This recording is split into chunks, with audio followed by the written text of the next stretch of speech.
Talam loke Chandanatabi Chandramaha Chandracha Chandana Cheva Sitala Sadhu Samgadihi, which means sandal is cooler. Moon is cooler than sandal. The company of learned people is coolest of all.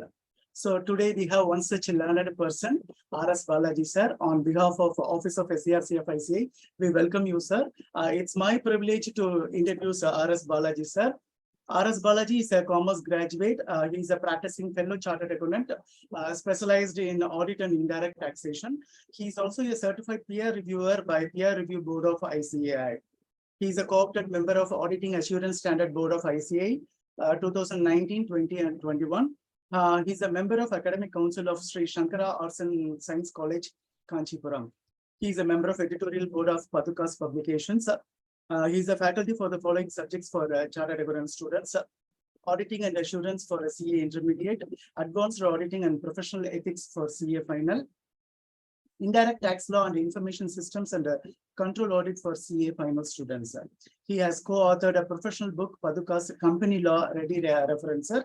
He has awarded as a best outgoing student and secured college first during his college days. He is a regular speaker at various professional forums on subjects like GST, standards on auditing, peer review, audit quality, maturity model, etc. He has completed certification course on international taxation as well. With this brief, I have great pleasure in presenting before you CA R.S. Balaji sir, who will take us through Code of Ethics critical issues. Over to you, sir. Yes, namaste. Good evening, one and all present here. It's indeed a pleasure for me to be a part of SIRC's Knowledge Initiative program. And thanks, Rahman sir, for making this arrangements in a very swift manner. Because of the change in a faculty, I can totally understand when there is something program and plan. If there is going for a change, definitely a change management is obviously a very hectic aspect, but you are in a position to rightly handle it. Thanks for your kind words of introduction also. Very good evening, dear participants who are virtually online and others who are listening through the virtual mode through YouTube channel and other social media. It's my pleasure to be part of here to share the aspects relating to Code of Ethics, which is considered to be the base lifeline of the chartered accountants. Entire institute is working based on the trust that is that the people is having on this particular CA institute.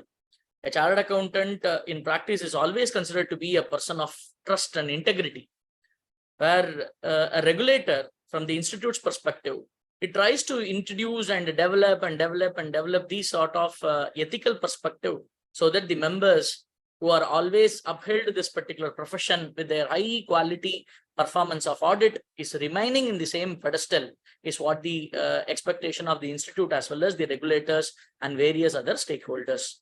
As a part of our knowledge sharing activity, let us understand certain critical aspects relating to Code of Ethics. Being a chartered accountant in practice or whether a chartered accountant in service who is into employment also, whether this particular Code of Ethics will be applicable on me, what are all the specific parameters that I need to take care relating to the Code of Ethics or the way in which I do my professional attest function. So let us go and understand this particular Code of Ethics with the background of the recent publications of the Institute, pronouncements of the Institute with regard to the Code of Ethics, and also we have professional ethics that is a part of our CA Act here.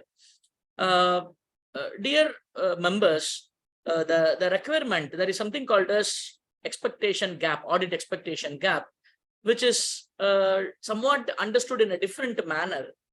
One important aspect with regard to knowledge expectation gap, audit expectation gap is relating to the performance gap. Performance gap is what auditors are meant to do the activities and actually what actually they do it. The difference is something called as performance gap, which is to be tried to be filled in, where this Code of Ethics will play a very, very vital role in ethically how I am going to handle my attest function, especially when there are threats. See, on one hand, we have a pressing commitment relating to the clients where there may be different needs. There may be a loan arrangements, there may be a borrowings, or there may be a fund arrangements for them. On the other hand, where there are legal and regulatory front also, which wants certain aspects to be complied with and to be looked into and then to be reported by these independent auditors. When we have this both perspective, managing this is considered to be very, very important task, and professionally we do that in a very right way all along. And let us also focus relating to the code of ethics legal provisions or a regulatory provision, and what are all the safeguards that we may be in a position to implement, what are all the threats that could be there, how we may mitigate those threats is what the particular perspective of today's discussion shall be. The code of ethics critical aspects, we have different dimension parameters. One is with regard to the standards on auditing, because predominantly my attest function will be on an audit function only, predominantly. Though there are possibilities of reviews and also assurance engagements other than audit and review of historical financials. Predominantly being an auditor, the major time that I spend on the audits of historical financial statements, where the standards on auditing wants me to comply with various regulatory perspective. So how I may be in a position to comply that is one particular dimension. You also have a CA Act 1949, which is my mother act, which empowers all these professionals to do, whether I am into practice or I am into service, where there are certain requirements that I need to comply with. That is the second dimension, where we have critical issues like Companies Act compliance, where you have section 144, which prohibits a person to do certain type of services, managerial services, where restricted services are there. At times, whether the services, whatever that I do to my client, will it be falling under section 144? Will there be a disqualification? Or there are criteria like a business relationship with regard to the Companies Act disqualification is concerned. So whether an activity that is performed by a chartered accountant in practice, will it be treated as a business relationship with that entity? Whether a disqualification will be triggered based on Companies Act or not could be an important aspect to be looked into. And lastly, we also have the code of ethics, which is predominantly explanatory in nature, where they try to give a hand-holding activity, how we may be in a position to rightly get out of all these tangles and how we may be in a position to comply in the right track is what the code of ethics, which is in a fourth dimension. There is one another dimension that I would like to add, especially in the in this today's context, where we have peer reviews that are getting mandated. When there is a peer reviewer who is appointed by the institute, comes and looks into the practice unit, whether am I geared up, whether am I able to establish, or whether am I able to demonstrate that I have always ensured the code of ethics has been complied with, which is one of the part of my SQC. My standards on quality control always wants this any engagement to be performed in an ethical manner, the way in which I accept an engagement, the way in which I continue an engagement, the way in which I evaluate to continue that particular engagement. All these are all very important keynotes that being a practicing professional that I need to take care, apart from doing my performance activity in a right auditing skills. Ethics, which is always may not be defined with a precise formula. It is like this is what ethics like that. No one may be in a position to define within a perfect formula, which is very functional in nature. It signifies how people act in order to make the right choice and practice good behavior, which is all something very important to be applied for. Ethics are the foundation of our accounting profession, especially with regard to the auditing profession. The working to the highest standards of ethics and professionalism allow the public or the investors or even the regulators, maybe the government, to have confidence in this particular chartered accountants. In India, with 75 years of experience now, the institute is making a beautiful march towards this successful career of 75 years in guiding the people and also being a partner in national building. It's absolutely because of our forefathers have made this particular profession with high quality ethical behavior. That is what that we are enjoying this particular pedestal here.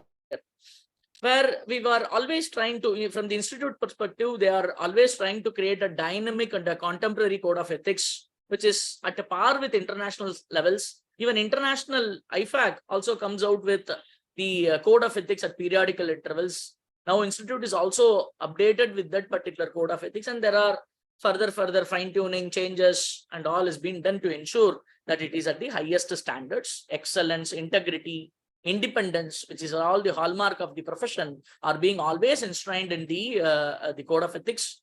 And there is also an important technological changes as well as is happening, where I may be in a position to compete with an AI today. If that being the case, unethical practices or advertisements or through other modes, there are a lot of challenges that have been put into the profession. So how I may be in a position to have a cutting edge over this particular technological scenario is also a part of our thought process here. There is, I always love this particular case study, which is a very, very old case study and an English-based case study, which talks about an importance of the skills and competency set for a professional. A beautiful depiction of this particular judgment. Let me read out so that one can appreciate this. Every person who enters into a learned profession undertakes to bring the exercise of it reasonable degree of care and skill. What is expected from me is only reasonable degree of care and skill. I need not exhibit an absolute degree of care and skill, which may not be possible. That also may be different from person to person. So what is expected is only to exercise and rebuild a reasonable degree of care and skill in my professional way. He does not undertake, if he is an attorney, that all events that he shall gain his case, nor does a surgeon undertake that he will perform a cure. Exactly. Assuming that you go to a lawyer, an attorney, whether he may be in a position to give you a guarantee that I'm going to win this case, may not be. He may be trying his level best. And then it's all depends on the facts and depends on the particular position. Similarly, a doctor, a surgeon, where there is a problem and health problem, and then you go to his particular service, he may not be in a position to guarantee that I'm going to save you, or this particular surgery is going to always be ending up with a successful note. But what is expected from him is to ensure that he has taken all best reasonable care and caution. Exactly, this is what this particular judge also says in this Lamfair versus Fifos, where an attorney that all times he shall gain his case, no, he cannot undertake that. Similarly, a surgeon cannot undertake that he will perform a cure, nor does he undertake to use the highest degree of skill. There may be persons who have a higher education and greater advantages than he has, but he undertakes to bring a fair, reasonable and competent degree of skill. Exactly here, that is what expected from a chartered accountant also. It is not that I may be in a position to come out, say for example, I am expressing an opinion on a financial statement that even though I give an opinion that it is free from material misstatements, that to my best of my knowledge, based on the information explanations that is provided, I may be in a position to give an opinion that the financial statements are in all material aspects is free from material misstatements like that. I may be in a position to comment. That doesn't mean that I'm providing an absolute assurance on this particular financials, where what is expected is only reasonable assurance. But that's what that a chartered accountant may also be in a position to give. Why that particular reference is brought in here? Because in order to ensure that particular reasonable degree of care and skill, it is not only the way in which I verify the accounts, I verify the numbers or the disclosures, but also the skill set that I possess. Say, for example, a professional skepticism, having a critical mind, having a questioning mind, or being an independent, having an independent approach, ensuring that the objectivity is not compromised in any of the aspect in which I do the audit. Like that, all these are all a part of skill set that should be automatically with the chartered accountant who does this particular audit will be a part of my reasonable degree of care and skill here. I always feel the activity of a chartered accountant based into two criteria. One is conformance and the other one is performance. Performance is what that usually we focus on, like whether have I done an opening balance verification, have I done a previous year comparison, have I obtained an audit evidence relating to this particular number transaction, whether the ratio analysis is getting tallied, whether external confirmation has been obtained or not. With regard to the numbers and it's the way in which I'm going to express an opinion, the verification aspects and the compliance aspects that I look into the numbers will be on the performance part. That is on one end. That is also an important end. But on the same hand, there is something called as conformance part. That is from the auditor's perspective, that I maintain all the required skill set, all the basic necessities in relation to being a qualified person to do the particular audit. Say, for example, my basic pillars like integrity, the objectivity, that is nothing but to express an opinion in case of a financial statement, or in case of any other assurance service, the nature of that particular service, the independence, which is always considered to be an important factor, where as per standards and also as per ethical perspective, independence is actually comprising of two aspects. One is independence in mind and the other one is independence in appearance. So the visibility in independence, it should not only be there, it should always appear to be there. That is considered to be a most important aspect. That's why we have all the policies. SQC policies also talks about it. Say, for example, whether in your firm are you having an independence declaration policy, whether every year, irrespective of the partners or paid staff or article assistants, whether they give a declaration that they act independently, that they have not compromised, they are not been influenced, they are not verified in a biased manner. Like that, are you getting an independence declaration at least to demonstrate to that particular effect, the independence is not compromised?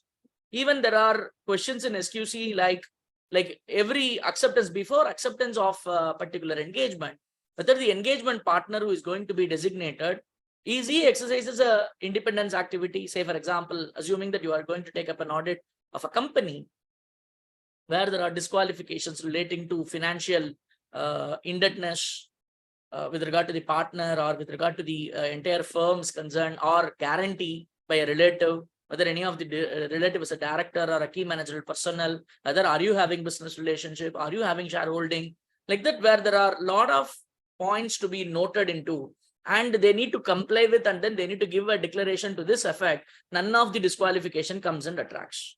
A very straight, simple example will be, one of my partner would have got a loan, housing loan from one of the banks, say for example, State Bank of India.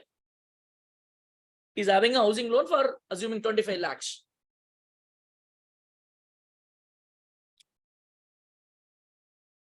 If that being the case, my firm is actually not eligible to take up any type of audit or attest function relating to that particular bank, because one of the partner has indebted in excess of 5 lakhs with regard to the value as prescribed under the Companies Act.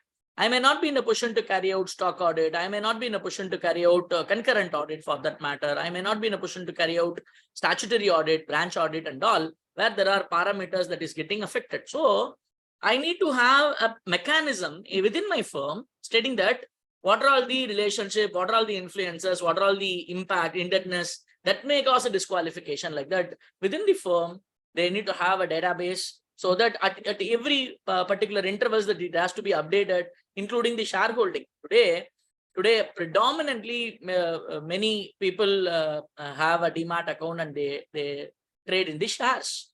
If that being the case, being an investor, I may be in a position to do that, no problem for that. But however, because of this particular trading activity, because of the fact that I may be holding a share, I become a disqualified person from being appointment from that particular company. So periodical updation of this and then getting captured within the firm's database, and then a quality partner or an independent partner of that particular firm looking into whether are you qualified, are you disqualified, whether any of the criteria is getting affected or not, shall be a self-evaluation mechanism. Please understand, it is not that someone else externally they need to come and verify. It is not QRB to come and verify. It is not NAFRA to come and verify, or PRB to come and verify. It is the self-evaluation technique that we need to have as a standard process, so that my independence is getting obviously maintained, and my independence is not compromised in any of the aspects here. Confidentiality, another important perspective as a part of the auditor's basic pillars. The skill set and the competency, including periodical updation of knowledge and the updates to my entire team of the engagement team. All these are all part of my basic aspects relating to ethics. Is it mandatory to comply with code of ethics? What will happen if I don't comply with code of ethics? Is it recommendatory in nature or is it mandatory in nature? Let us understand, code of ethics is mandatory in nature because in my Companies Act, as a duty of the auditor under section 143(9), where we say that auditor shall comply with auditing standards. So there is a specific prescription from the Companies Act that you need to comply with standards. You need to comply with auditing standards. That is nothing but those standards that are issued by ICAI, which will be vetted through NAFRA, which is a separate government agency under section 132 of the Companies Act, which is constituted. And then NAFRA will be recommending to MCA that these are all the standards that is to be adopted at the time of doing the audit. Like that, they may be prescribing. Again, MCA will be prescribing these auditing standards, the standards on auditing as issued by ICAI, which is to be mandatorily complied with by the auditor here. So when the way in which I need to conduct my audit is as per standards on auditing. This particular standards on auditing, the mother standards on auditing is SA 200.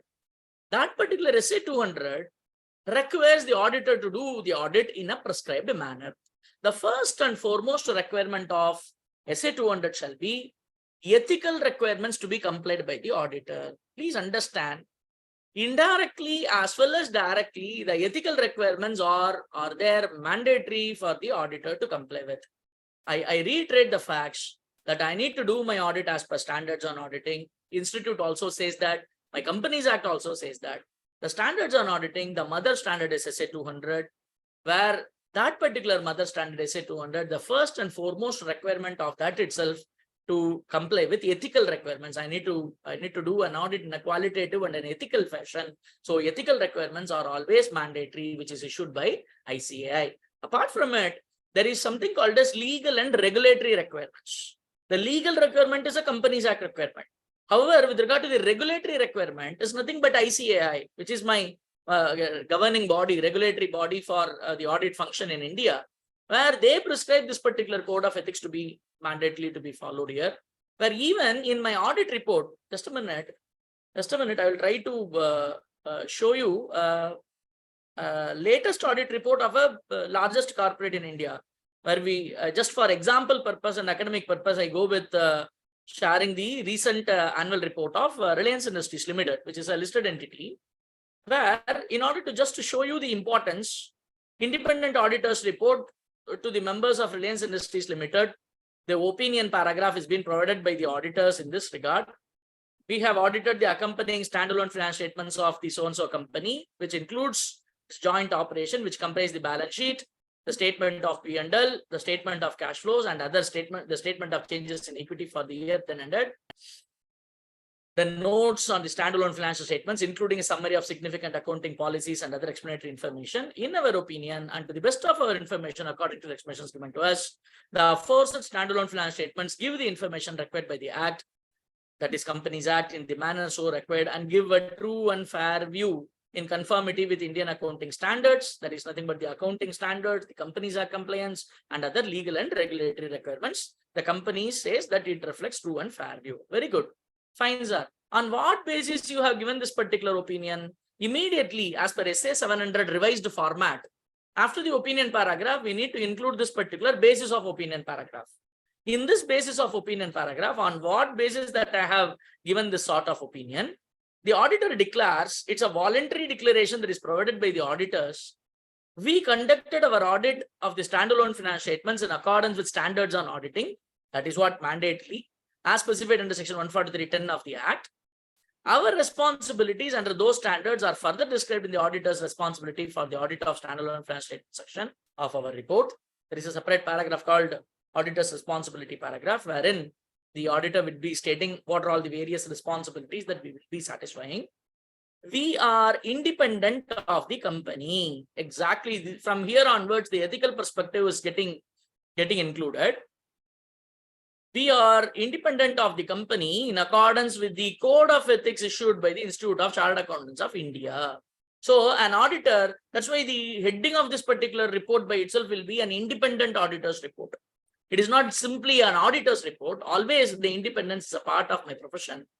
We are independent of the company in accordance with the code of ethics issued by the Institute of Chartered Accountants of India, together with the ethical requirements. That's also a part of it, ethical requirements that are relevant to our audit of the standalone financial statements under the provisions of the Act and the rules made thereunder. And we have fulfilled our other ethical responsibilities in accordance with these requirements and the ICAI code of ethics.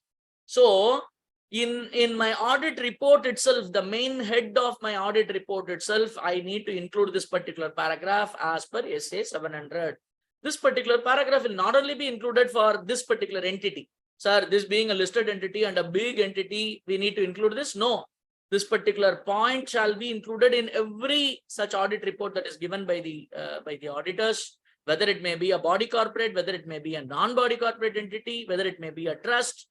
Everywhere, whenever there is an audit of financial statements, I need to comply with SA 700 formats, which is a globalized format that we need to go and give this particular declaration, including compliance of code of ethics. It is not only that we give this particular declaration, we need to actually comply with the code of ethics and then to give this particular declaration. Otherwise, it will be meaningless.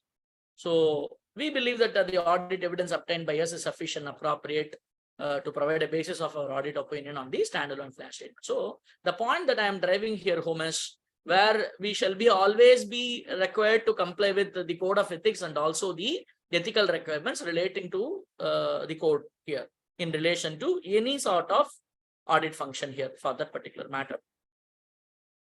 Let me go back where, sir, this is as per Companies Act you are talking about.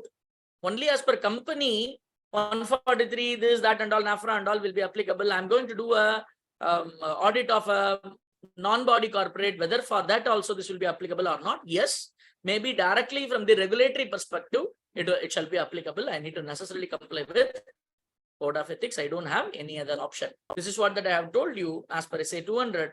First and foremost requirement is ethical requirements that is to be complied with. The auditor shall comply with relevant ethical requirements, including those pertaining to independence, relating to financial statement and audit engagements, which includes independence, objectivity, professional competency and due care, confidentiality, professional behavior. All are very, very subjective. Whether this particular behavior is a professional behavior or not shall be dependent upon the circumstances and based on the situation. But however, what do you mean by professional behavior? What is the minimum parameters relating to professional behavior has been very much rightly stated in the code of ethics here. Independence comprises both independence of mind as well as independence in appearance. This is what that we have already seen here. If code of ethics is not followed, sir, what happens? ICAI code of ethics has mandatory compliance provisions, hence non-compliance of the same shall be treated as a misconduct under section 22 of the CA Act. If I don't comply with, then automatically it will be treated as a professional misconduct, because my CA Act talks about, like the section 22 of the Act, 1949 CA Act talks about this particular specific provision. Professional misconduct is an act or omission as defined under the first schedule and second schedule of the CA Act. We have two schedules to the CA Act. Every act may have certain schedules which may contain certain annexures or other examples also.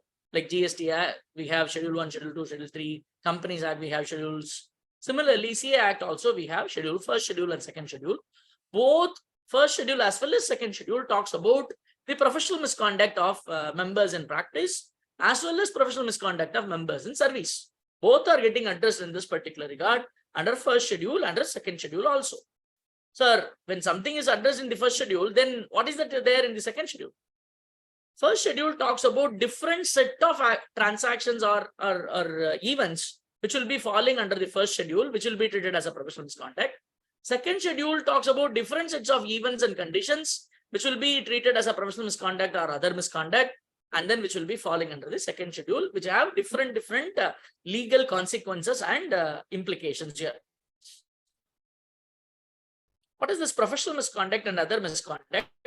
It is as defined under the CA Act itself, where we have first schedule of the CA Act contains 4 parts: professional misconduct of members in practice, professional misconduct of members in service, and then professional misconduct of members generally, whether you are into practice or service, it will be covered.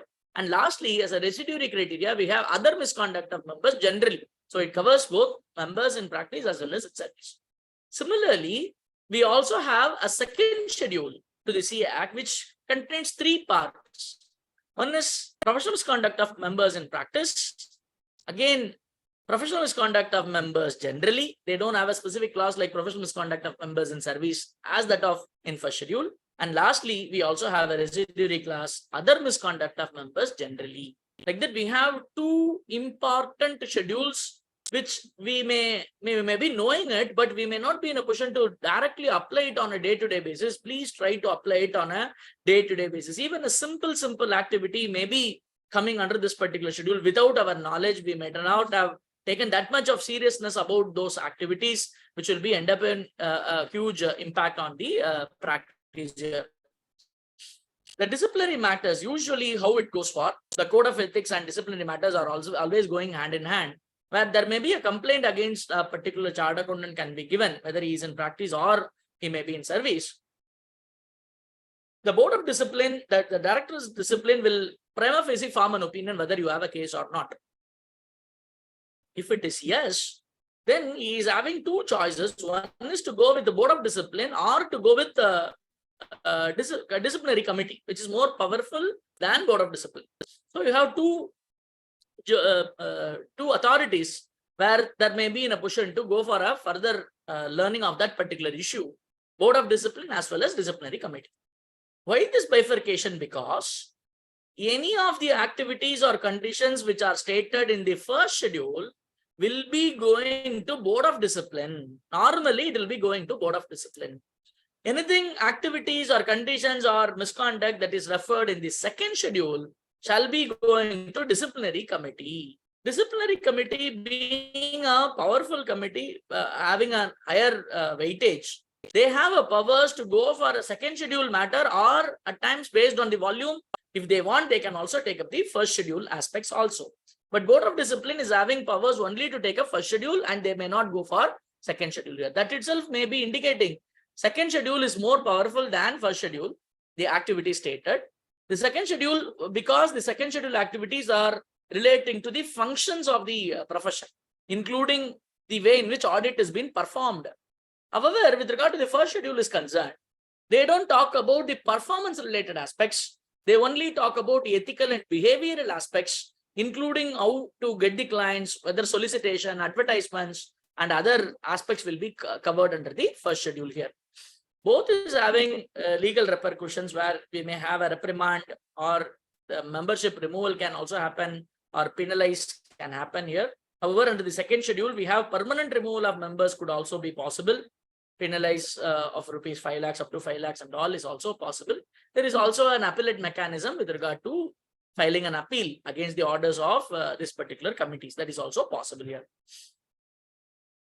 But the point that we need to understand here is the first schedule and second schedule, which is having 4 parts and 3 parts as described, my dear friends, where these are all the clauses that are there in that particular first schedule and second schedule, where we have 12 clauses in part 1 of first schedule, 2 clauses in part 1 of second schedule, 3 clauses in part 1 of third part in first schedule, and 2 clauses in part 4 of first schedule. So we have different clauses under different parts.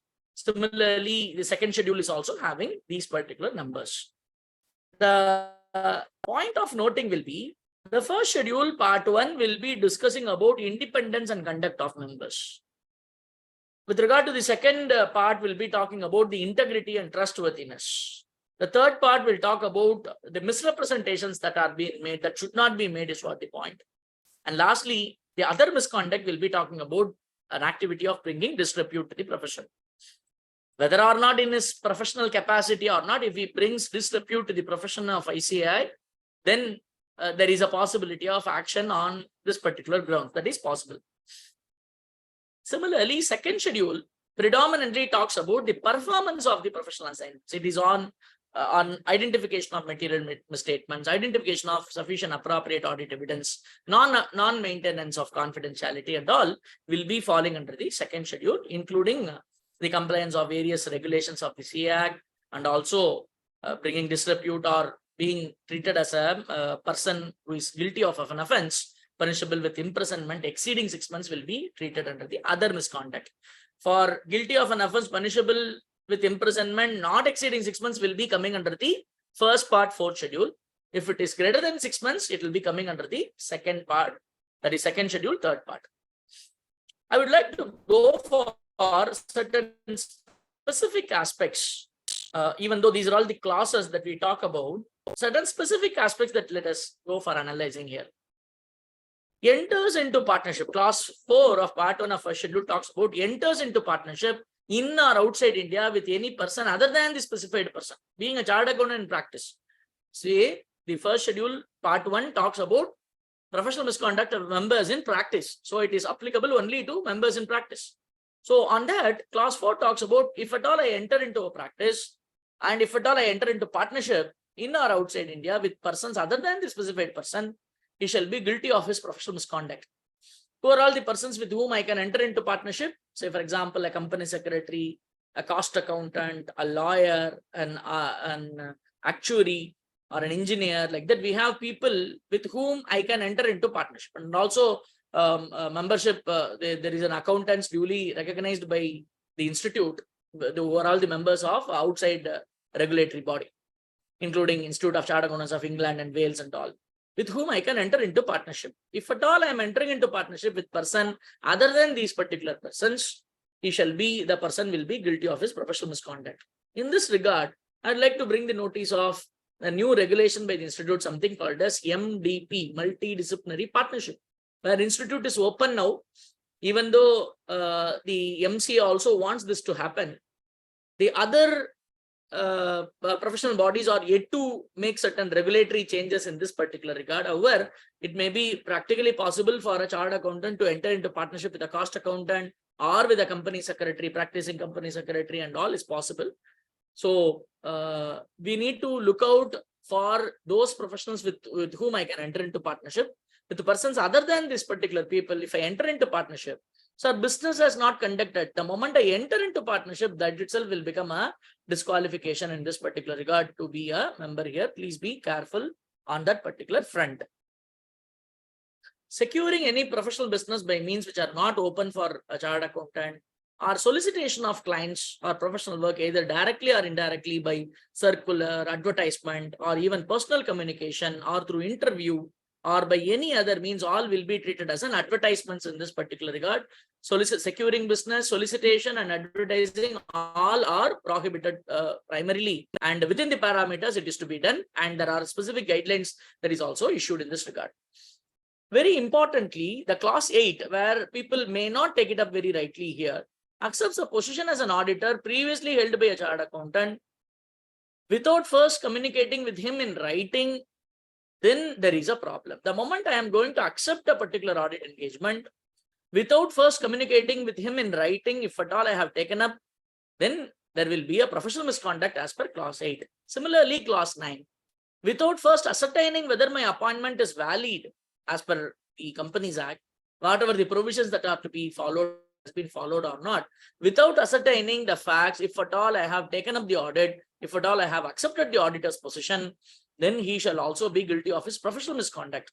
So these are all something clause 7, clause 8, clause 9 and all will have a very high practical impact. In our daily day-to-day affairs, it may happen. Say, for example, now onwards, we may have to have a tax audit season. So individual audits are over, that is income tax returns filing, consulting and all over. Now we need to move on for tax audit sessions and Companies Act compliances and all. In case of a tax audit, assuming last year there was a client who is coming to me this year.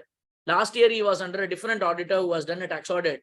And now this year he says that, sir, the previous auditor I am unable to identify, or he is not focusing on me. So you please take up the audit. If that being the case, can I take up the audit immediately? Because the client comes and approaches me, he gives an engagement letter. I very cautiously, I get an engagement letter from him and then I take up the audit. Can I do that? Or should I need to communicate to the previous auditor? Whether previous auditor communication will be applicable only on a statutory audit cases like Companies Act, or even for a tax audit, whether it will be applicable. Ignore that. Can I need to give a communication to the previous auditor even in case of an internal auditor, which is absolutely voluntary in nature? Previously, some other chartered accountant was an internal auditor. Now I have been appointed as a company's internal auditor. Should I need to communicate as per clause 8?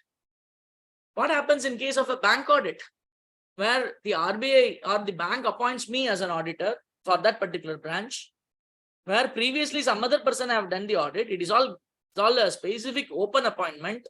So in that particular case, should I need to communicate to the previous bank auditor, branch auditor? Is it mandatory for me? What code of ethics says about that? Because as you all know, in case of bank audit appointments, branch audits, the timelines that are given to the auditors are very, very stringent. Say, for example, Monday only I will be getting the appointment. By Friday, I need to complete the audit or something like that. If at all that's the timeline that is given, I need to communicate to the previous auditor, wait for a reasonable time, and then to take up the audit becomes impossible for me to complete within that particular timelines. So in that case, practically there is certain other challenges. Technically, there are certain other challenges. How I may be in a position to manage both? What is the guidance from the institute? What code of ethics talks about this? My dear friends, let us understand. Code of ethics is very, very clear on this particular perspective. The communication to the previous auditor shall be applicable in case of all types of audit engagements which is previously held by another chartered accountant. So very clear that communication should be in writing. It is not only I communicate, I need to retain the evidence that it has reached the other party and then wait for a reasonable time, and then only I may be in a position to take up the audit. If that being the case, my communication as per class 8 of part 1 of first schedule is mandatory in case of tax audit, in case of statutory audit, in case of even an internal audit also, it will be mandatory only. Please make a note of that particular case. Coming back to the bank audit scenario, where there are strict timelines are given, it is as per the Code of Ethics guidance that the incoming auditor has to communicate to the previous auditor and also give his acceptance to the bank on a conditional basis. Sir, I have to communicate as a part of my professional ethics, and I am giving you a conditional acceptance in this regard. In case the previous auditor comes out with certain objections with regard to me taking up the audit, professional valid objections, then I need to consider like that. They may be in a position to give a conditional acceptance, but however, it is mandatory to give it. There is also another query that whether can we go for email communication? You say that communication in writing, whether email communication, will it be permitted? During COVID, this was a huge problem where institute came out with a clarification in this particular regard. Email communication could be possible. It is also a valid as per Information Technology Act. However, the points to be noted is it is to be communicated to the official email ID of the previous auditor. So you need to ensure that particular communication with whom that you are making should be an official email ID of the chartered accountant which is registered with the institute. And you need to ensure that the mail is not bounced back. It is safely reaching that particular person here. That's an important aspect to be complied with. And also clause 9, accept as an appointment as an auditor of a company without first ascertaining it. It is not that without first intimating or something like that. It is to ascertain. I need to have evidence that my appointment is valid, whatever the requisite provisions of the Companies Act which is to be complied. Say, for example, special notice to the previous auditor, removing the previous auditor, appointing the incoming auditor, whether all the provisions has been followed or not. Say, for example, you have been appointed as an auditor to fill up the casual vacancy, whether casual vacancy is a valid casual vacancy, whether board of directors are empowered to appoint you, whether they are appointing within the timelines. Say, for example, a casual vacancy on account of resignation of the previous auditor, whether you have been intimated by the board, appointed appropriately within 30 days timeline, whether shareholders approval has also got for your appointment, like that. Various Companies Act compliances are to be there, that is to be necessarily complied with. Ascertain without ascertaining whether my appointment is valid, I cannot take it up. Parallelly, even though I have communicated, I have got the responses from the previous auditor, just like that I cannot accept.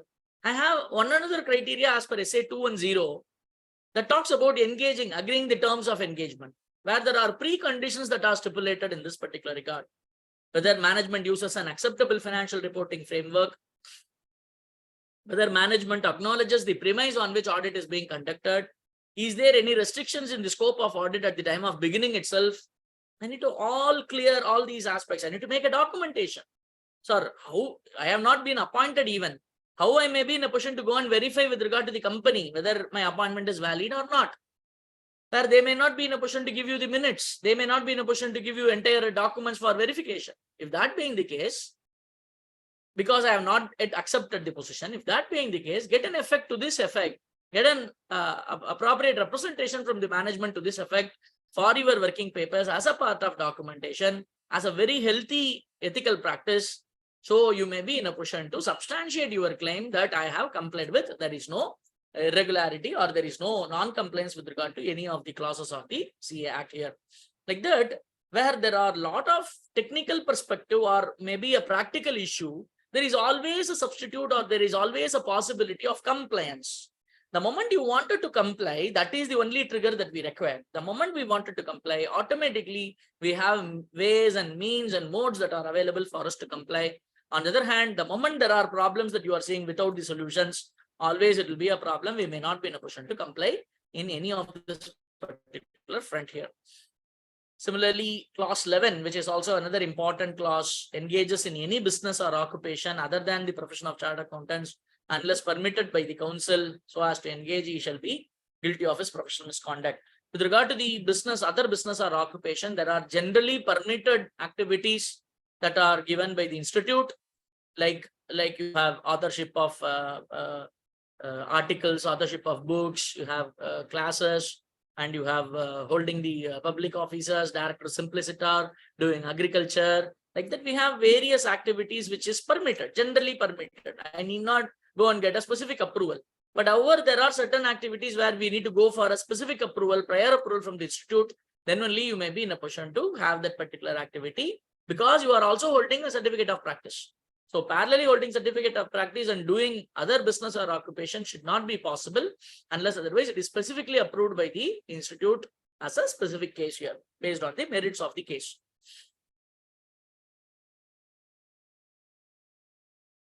So we have all this that we have already discussed with regard to clause 5, with regard to canvassing. See here, with regard to tenders, there is something called as tenders with regard to profession. Reply to tenders. Say for example, I am a chartered accountant in practice. There is a tender calling for an internal audit in a reputed government company. So can I apply for it? Can I go for tendering process? If I do it, will it be treated as a solicitation? Because I only give me this particular audit like that. Am I doing a solicitation activity? Answer is no. I'm not soliciting. In this case, offer as originally initiated by the client and you are responding to that particular tender. In this particular respondents to tenders, you need to note one particular point. If minimum fees has been prescribed and it is for open to CAs, then I can apply for the tender. On the other hand, if the minimum fees is not prescribed and it is open for CAs to go and apply, I should not participate in that tender because it's a clear-cut guidance provided by the institute. On the other hand, if minimum fees is not prescribed, but however it is open for professionals like CAs, CS, CMAs and all can participate, in that particular case, you may be in a position to participate in the tender.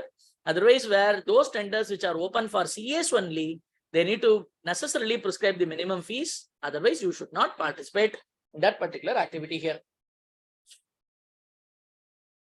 So this is a specific requirement relating to tender and application relating to tenders and getting the activities there. Personal canvassing is prohibited. Advertisements by any part, including through social media and all, is prohibited. Advertises is professional attainments or services or use of designation other than a CA in professional documents, visiting cards, letterheads or signboards and all is prohibited. All these are all ethical perspective that we need to look on to. The sender must ensure that the recipient receives the communication with regard to clause 8 is concerned. I will just move on to certain specific aspects relating to the Companies Act. So apart from the CA Act, we have something specific on Companies Act compliance. We may be in a position to move on to that. Just a minute. Because of the Companies Act 2013, which is having a different perspective from Companies Act 1956, where we have certain disqualifications or ethical perspective that we need to look into very carefully.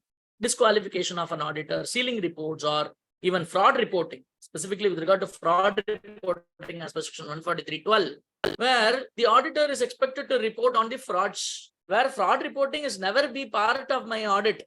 Fraud identification is not my part of audit. My fraud detection is a separate activity, right? From Kingston Cardinal case that we are of that particular perspective. However, what is this particular fraud that they are talking about? There is also a CARO reporting requirement relating to fraud. frauds on the company, frauds by the company, whistleblower compliance and all are also part of it. The moment you are thinking of the frauds, immediately we shall be in a position to have impact on SA 240 that talks about auditors' responsibilities relating to fraud in an audit of financial statement. What is expected from me here is not to detect those frauds. My responsibility is not to detect frauds. Incidentally, during the course of your audit of financial statements, if you identify frauds or if you suspect that could be a possibility of fraud, then you intimate. You come across frauds or you suspect that there could be a possibility of fraud, then you intimate accordingly. Intimate whom? I need to intimate both the management as well as the central government in certain criteria. Originally, at the time of introduction of law, Companies Act 2013, they have not prescribed any materiality criteria. But now they have modified the act, stating that rupees 1 crore or more frauds which may involve individually an amount of rupees 1 crore or more needs to be intimated to the central government also, apart from intimating the same to the audit committee or management, as the case may be. So there is also a possibility of flow with regard to the timing with which the auditor needs to report on this particular regard, 143.12. And also under CARO reporting, the auditor needs to go for reporting here. Say 240, as I told you, the auditor's responsibilities relating to fraud in an audit of financial statement. In spite of the fact, fraud detection is not my criteria, but however, legally as well as ethically, fraudulent financial reporting and misappropriation of assets are the two types of frauds that the auditor needs to go for reporting, because you also have something called as NOCLAR under Code of Ethics, non-compliance of laws and regulations, where SA 250 will be squarely applicable in relation to that particular non-compliance of laws and regulation by the entity and the reporting responsibility relating to the auditor in that case. SA 240 also talks about identify weakness and communicate to the management and to appropriate authorities based on requirements. Say, for example, CARO is also based on requirement that I am going to communicate. Appropriate authorities includes RBI, maybe SEBI, or maybe audit committee, like that. There are people, different authorities that I may be in a position to go for reporting here. With regard to disqualification of an auditor, as I told you, there is something on the business relationship. If at all I do have a business relationship, I am disqualified. Person or a firm having business relationship directly or indirectly with the company, with its holding company or its subsidiary company, is basically disqualified. By the way, what do you mean by business relationship? Companies Act specifically defines those transactions entered into commercial purpose, but however, business relationship excludes permitted professional services as per Code of Ethics, as per Companies Act, as per CA Act and its regulation. Permitted professional service. Transactions in the ordinary course of business at arm's length price is also not covered under business relationship criteria. So the point to be noted and emphasized is those permitted professional services will not be covered under the business relationship criteria. Say, for example, I am taking tax representation services to the client. I am representing the client in ITAT, my own client. Will it be treated as business relationship? I am taking some Companies Act affairs and then I am representing the company in the Companies Act affairs. Will it be treated as a business relationship? Say, for example, some tax planning with regard to a company is being done with regard to their structuring of amalgamation or something like that, where there is a tax planning that is being provided by the auditor of the company. Will it be treated as a business relationship affecting the continuance of the auditor? Care needs to be taken. There are ample guidance that is provided under the Code of Ethics. What will be a threat under this particular criteria? How I may be in a position to mitigate that particular threat. At the moment there is a tax opinion that is given by the auditor of the company, definitely there is an advocacy threat. There is also a self-review threat in this particular regard. So how it may be mitigated? What are all the steps ethically that the company has to, that the audit firm has to take care in this regard to come out of that particular threat will be a part of my ethical compliance that the auditor needs to perform.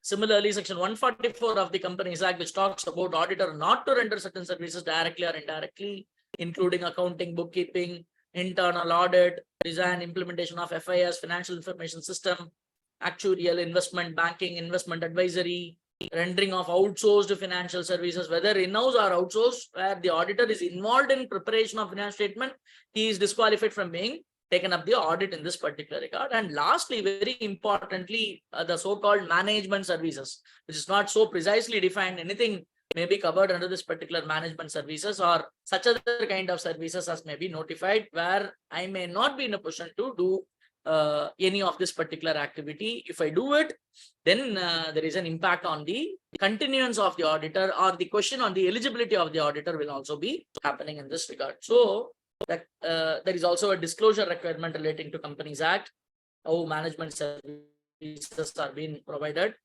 As a chartered accountant in practice, as per my CA Act, I can do entire range of management consultancy services, no problem at all. Being a chartered accountant in practice, entire range of management consultancy services can be done, including budgeting and all. Personal recruitment and selection, I may be in a position to sit in the interview panel. But the point is, as long as I'm the statutory auditor of the company, I may not be in a position to do this because it may be treated as management services. It may be triggering the effect of section 144 also. I need to be very careful in handling whether a management consultancy service as a practitioner I'm doing or as a statutory auditor I'm doing. Like that, I need to have the carve in and carve out here. With regard to the code of ethics is concerned, the institute is having 3 publications, 3 beautiful booklets that they have published for, which contains about the conflict of interest, how I may be in a position to mitigate it. With regard to fees, how to go for the fees fixation. If there is a pending of fees, what needs to be done. There is certain rumors that if their fees is pending, I should not take up the audit. I am barred from doing the audit like that. There are certain rumors. That is not the fact. But however, it is not an advisable way to continue with the pending fees. How to overcome that particular aspect is also a clear-cut guidance has been provided in the Code of Ethics. Acceptance of gifts and hospitalities, conduct of the audit in the ethical fashion, custody of client assets. Like that, there are specific aspects, sections that are getting covered under the Code of Ethics that is issued by the Institute. We would like to have a specific review of this. All these publications are available at the Institute's websites. So I request you to go and download those particular latest books on the Code of Ethics, which also talks about the first schedule and second schedule with various multiple case studies and scenarios also. So we need to make use of that particular resource that is available so that we may be in a position to do the audit in an ethical fashion and always comply with our independence, including the quality in which we do the service as envisaged by standards on quality control, SQC. Now the SQC is going for a revision. Institute is also given out with something like a draft